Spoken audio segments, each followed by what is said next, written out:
Boa tarde, meu nome é Adriana Laporte, sou psicóloga clínica e hospitalar e hoje vou estar gravando esse vídeo para vocês, já que o nosso congresso esse ano vai ser todo online e depois esses vídeos vão ficar disponibilizados para quem não conseguiu entrar nas salas no YouTube. Eu gostaria muito de agradecer o convite do Sérgio Led e da Taluane de estar aqui apresentando um pouco da minha experiência para vocês. E eu vou começar apresentando esse livro da Marina Arruda, que é Não se acostume com a vida. Eu tive o prazer de conhecer a Marina Arruda no ano passado, no Outubro Rosa, e ela fez esse livro que toda a verba dele é destinada ao Hospital de Amor. E ela fala um pouco, aliás, ela fala muito sobre a experiência dela, de ter tido câncer de mama muito jovem ainda, como ela foi pega de surpresa, e como é que foi todo esse processo dela de conseguir ressignificar a vida dela e hoje, aliás, durante o tratamento também, começar a ter a vida o mais normal possível, com todos os percalços aí que a gente sabe que são difíceis, né, da gente passando de todas as etapas, né? Tanto durante o tratamento, como no tratamento e depois do tratamento. Então eu vou passar um pouco de alguns slides, e todos os slides que eu vou estar falando sobre, eu coloquei uma frase da Marina, até para poder ilustrar como é que foi esse processo dela ao longo do tratamento. Vamos lá. O momento diagnóstico ele é vivido como uma crise, né? Então, o câncer abala muito o nosso aspecto emocional por representar em sua essência uma desordem de caráter físico que não precisa de precedente para ocorrer. Não anuncia sua chegada, não pergunta se pode manifestar em nós e nem quando. Então, sabemos que esse é um momento de extrema incerteza, de angústia, sensação de possibilidade de morte. O diagnóstico traz uma perda, ou seja, perda de um status de vida saudável. E como essa outra perda, vem outros lutos junto com a descoberta do câncer. Receber o diagnóstico de uma doença grave pode caracterizar um trauma na vida de alguns pacientes, e cada trauma é único e devastador, produzindo irrupções do real na vida do sujeito. O trauma está diretamente ligado à experiência do desamparo e da impotência diante da doença. A situação de desamparo relaciona-se com a desintegração da imagem do corpo. O adoecimento provoca ansiedade, fazendo com que o sujeito a compreenda como uma situação de perigo, se transformando num pedido de socorro. Muitas vezes, o diagnóstico acontece no estado avançado da doença, em que não há mais possibilidade de revertê-la, e o paciente é informado que não há cura. Então, a gente vê como é que esse momento do diagnóstico realmente ele é vivido como uma crise. É como se o mundo inteiro desabasse quando a gente recebe essa notícia, né? Como a Marina fala, ele não avisa que ele está chegando, né? E a gente é pego de surpresa com esse diagnóstico, e o mundo realmente, esse mundo que a gente espera, as nossas visões que a gente faz para o futuro, as ideias que a gente tem de um mundo mais ou menos presumido, esse mundo ele cai. Então é por isso que ele causa esse momento muito grande, não só de medo, mas de incertezas, né? Como que eu vou lidar com esse diagnóstico? O que eu posso fazer em relação a isso? Então, realmente é um momento de muita angústia. O diagnóstico enquanto um evento traumatizante. O diagnóstico de câncer gera um sentimento de ansiedade imenso, agravado pelo desconhecido e pela falta de proximidade com a doença, o que a gente falou. Normalmente a gente escuta que um parente teve câncer, que uma pessoa distante teve câncer, mas quando é com você, quando isso vem, você não tem essa proximidade com a doença, né? E ao considerarmos o adoecimento como um processo involuntário da vida humana, enfim, é o que a Marina falou, ele chega, ele se apresenta, toda doença afeta o indivíduo em diferentes aspectos, no social, no psicológico e no orgânico, de forma que o paciente crie estratégias de enfrentamento para essa nova situação e possa, assim, adaptar-se a ela da melhor forma possível. A partir daí, o que que eu vou fazer? Porque a gente sabe que a partir desse diagnóstico, várias etapas, várias coisas na sua vida, ela vai ser modificada, né? O social, com certeza, né? Até pelo tratamento, normalmente um tratamento muito longo, né? Então, as pessoas, elas evitam de sair, o social diminui muito, a relação com as pessoas também. Normalmente, a paciente fica muito voltada para ela mesma, então ela nem tem a disponibilidade de estar vendo outras pessoas, então às vezes acaba que ela também se fecha nesse processo aí. Agora, isso tudo é normal, né? Ela até se fecha justamente para ela poder se readaptar a essa nova situação que está acontecendo com ela. Apesar de todos os avanços da medicina no tratamento do câncer de mama, muitas pacientes que ainda chegam no consultório, elas vêm com uma sentença de morte, associada a dor, culpa, sofrimento e degradação. A crise, ela é uma descontinuidade, uma perturbação da normalidade. Passar por uma crise é experimentar morrer e renascer. O diagnóstico também vem acompanhado de uma carga emocional muito grande associada a fantasias e imagens mentais, provenientes da falta de informação segura e de uma quantidade de crenças relacionadas à doença, fazendo com que o câncer continue sendo uma doença estigmatizada, ou seja, essa paciente ela chega no consultório com muita informação. Ela tem informação do Google, ela tem informação de parentes, ela tem informação de amigos, mas nem sempre essas informações elas estão de acordo com a realidade e estão de acordo com fontes seguras, né? Às vezes vale a pena ela focar mais no que o médico está fazendo, né, na explicação, do que ela ficar tentando pescar aí informações de pessoas que, primeiro, que não viveram, segundo, que não sabem o que é, e vem até, às vezes, a gente escuta paciente falando que às vezes, o câncer é visto até como uma culpa. Ah, você é uma pessoa muito que você viveu uma vida muito desregrada, que você saía muito, que você dormia pouco, que você comia mal, que você não dava valor à vida que você tinha. Então, essas associações ligadas a essas fantasias, elas atrapalham demais. Então, fica algo muito estigmatizado, porque até pouco tempo atrás, a gente sabe que a palavra câncer, ela não era se você falasse que você estava com câncer, é como se você falasse que você teve um azar, né, de ter o câncer, né? Então era uma palavra que trazia azar. Então era uma palavra que quando a pessoa ia falar, ela mesmo, ops, não posso falar sobre essa palavra, né? Então ela falava a doença, mas não o câncer, né? Não falava essa palavra. Então, para a gente ver como é que até hoje, apesar de todos os avanços que a gente teve na medicina e nos tratamentos, a gente vê como que essa doença ainda é muito estigmatizada. E isso traz um sofrimento muito grande para o paciente. E o hospital a gente sabe também que é um mundo de perdas, né? É um mundo de dor, desconforto físico, é um mundo onde você não reconhece as pessoas que estão ali com você, né? É um mundo de incertezas, a gente passa a não ter garantia, como se a gente também tivesse antes, né?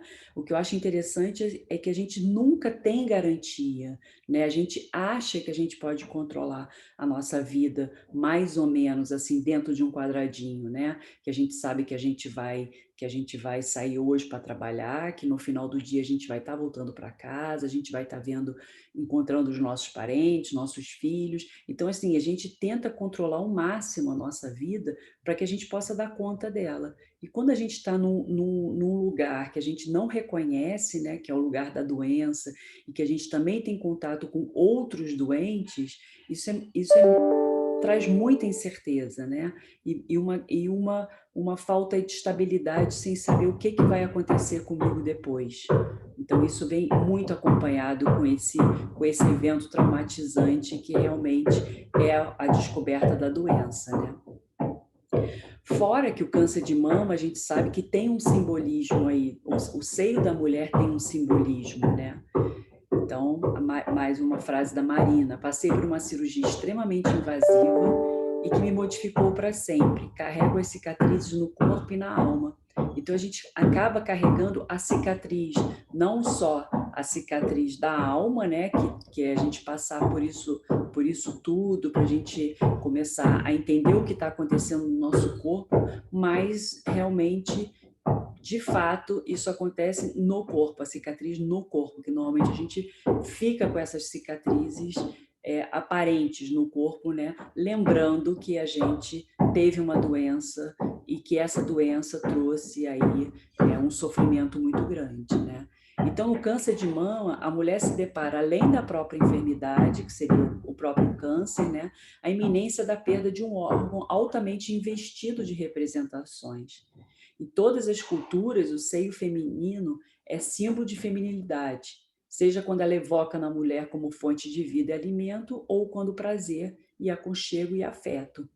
As mamas representam em nossa cultura um símbolo da identificação da mulher à sua feminilidade, expressas pelo erotismo, pela sensualidade, pela sexualidade e pela maternidade. Desempenham ainda um importante papel fisiológico em todas as fases do desenvolvimento feminino, desde a puberdade à idade adulta. Então a gente vê como é que a mama ela está aí representada na nossa cultura como esse símbolo de identificação. Então, um dos maiores medos das pacientes quando descobrem o câncer de mama é em relação ao parceiro, né? É como se ela fosse fazer uma cirurgia e que esse parceiro passe a não desejá-la mais, né? Então, isso passa a ser de extrema importância que esse parceiro esteja junto com ela durante o tratamento, né? Para ele entender o que vai acontecer, quais são os processos, pelo que ela vai passar, até para ter essa relação com o parceiro de intimidade e que ela possa falar dos medos dela, né? E que esse parceiro, e que a gente sabe que não é que isso não é um fator, é um fator difícil, né, na relação, mas que não é um fator que determine aí se ela vai continuar atraente ou não, né? Existem várias outras qualidades aí nessa relação que não seja só a parte sexual, digamos assim, né? Que tem todo aí um amor envolvido, tem toda uma intimidade, tem todo. E também tem a questão também da amamentação, né? Que é uma questão também que a gente vê que acontece na própria Marina, que ela descobriu o câncer muito antes, né? Então, durante um bom período, ela não poderia dar, né, de mamar e sendo mãe nesse período aí que ela tá fazendo o tratamento, iria dificultar. Mas a gente vai adaptando aí e a gente vai trabalhando esses desejos, né? E o quanto que para frente a gente pode ir vendo o que acontece, e conforme o tratamento vai andando também, as coisas também vão mudando, e aí você começa a ter alguns tipos de outras possibilidades, né?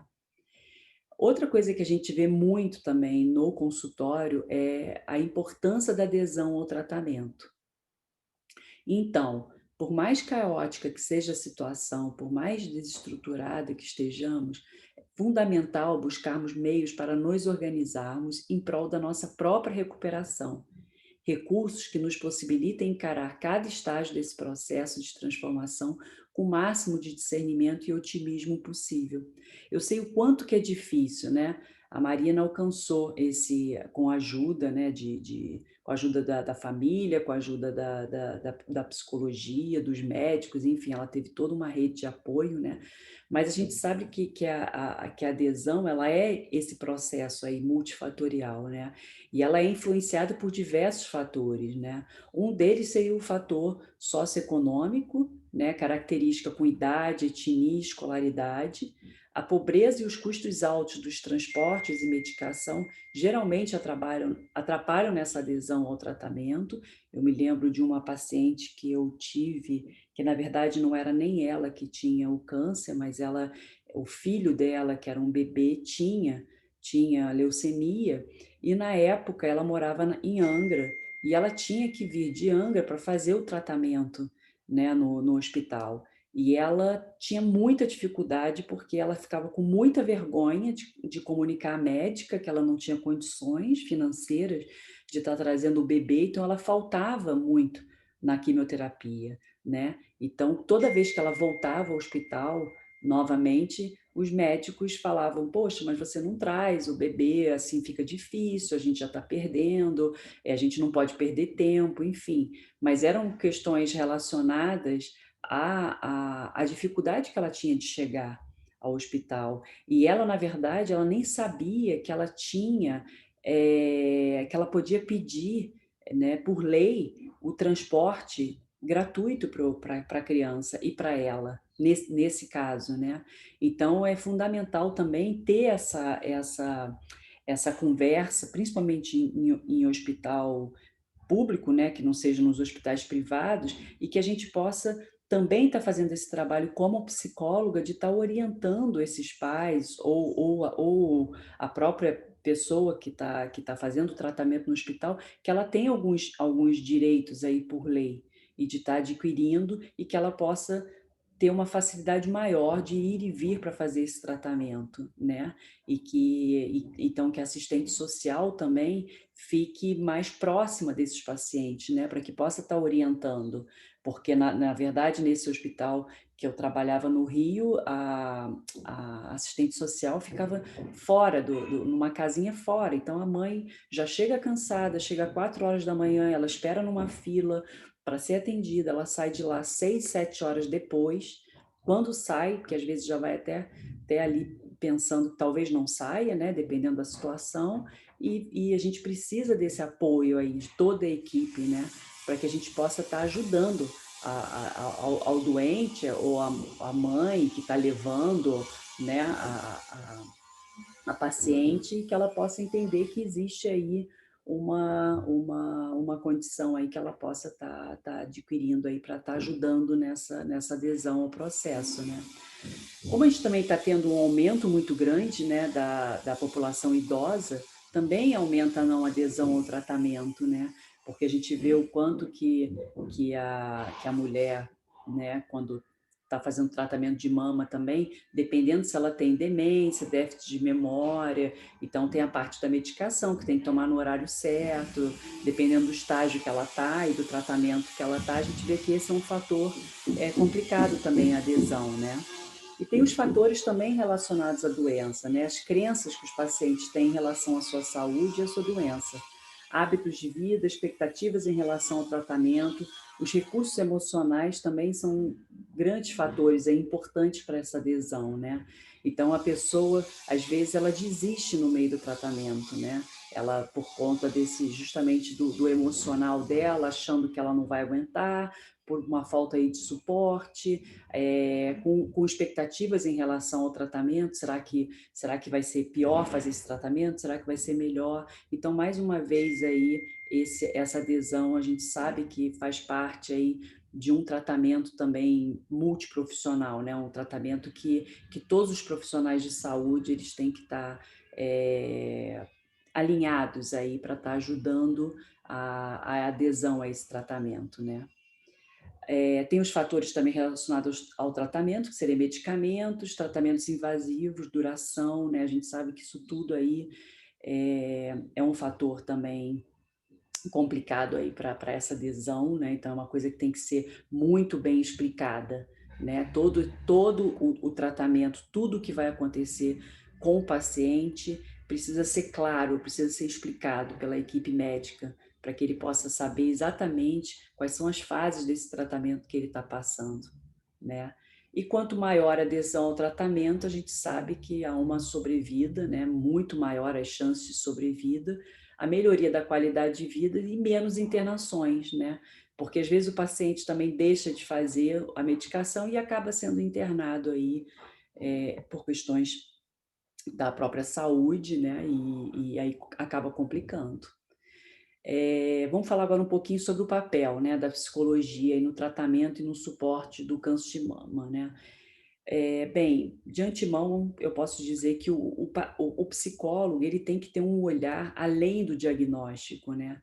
A gente não pode olhar para o paciente, a gente olhar o doente, a gente tem que olhar além desse diagnóstico da própria doença, né? Porque o paciente ele está doente, ele não é doente, né? Então, isso é muito importante para quando a gente está olhando esse paciente, a gente tem que ter um mundo de informações para que a gente possa ajudá-lo, né? Então, a gente tem que saber as queixas desse paciente, os relatos, quais os problemas, que sintomas que estão ocorrendo aí, quais são as emoções que estão passando com esse paciente, né? Qual o tipo de atuação que esse paciente tem, que defesas que ele está utilizando aí, né? Porque a gente sabe que as defesas elas entram muito até para o paciente dar conta de todo esse diagnóstico, entram defesas aí também, né?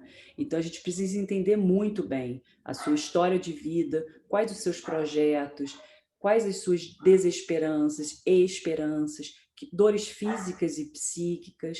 Então, a gente tem que entender esse paciente como um todo, e não a gente entender só a doença, né? Isso eu acho extremamente importante, né? É a gente olhar esse paciente com toda essa gama aí de possibilidades.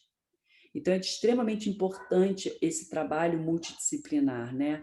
Que o psicólogo ele possa também estar ajudando essa equipe a olhar também além do diagnóstico, né? Que a gente sabe a diferença, né? Que o médico ele olha muito através do prognóstico, né? Da doença, do prognóstico, então ele fica muito voltado para a doença, até para ele poder tratar e ver qual é a melhor forma de estar tratando esse paciente.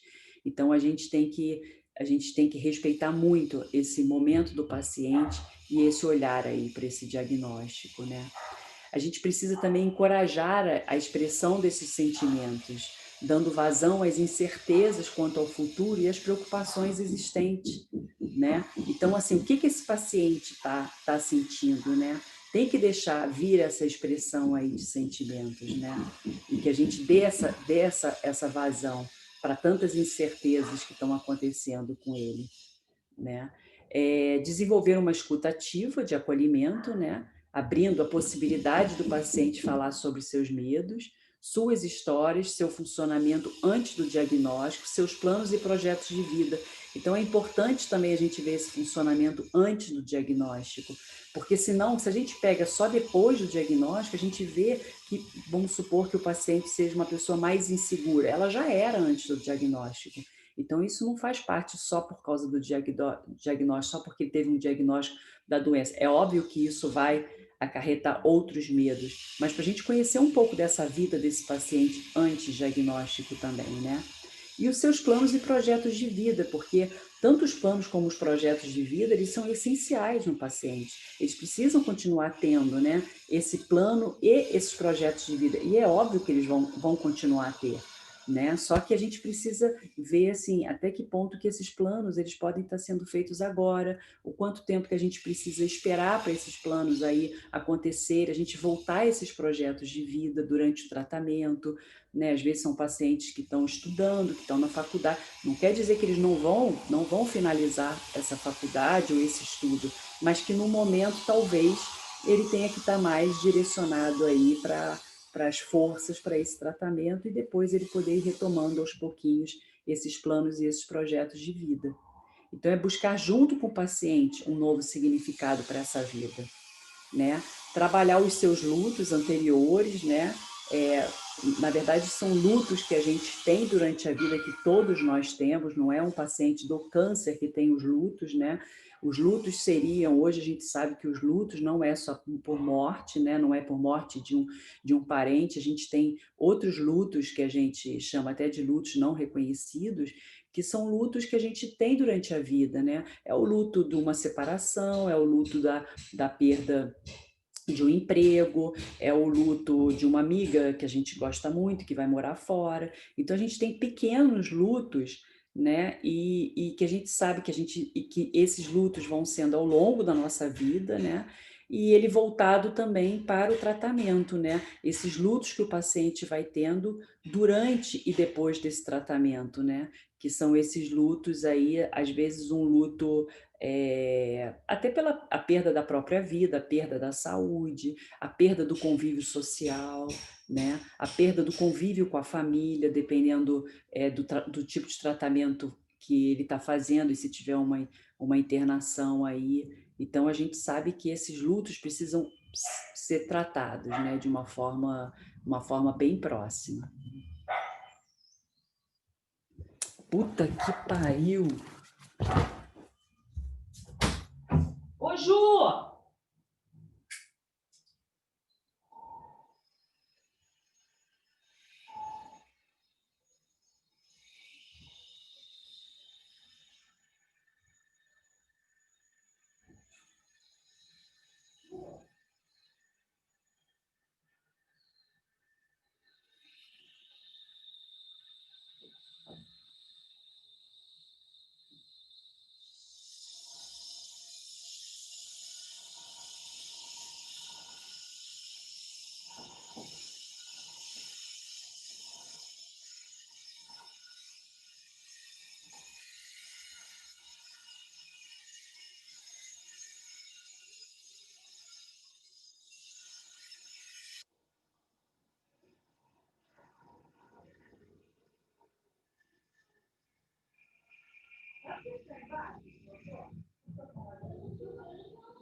Que bosta!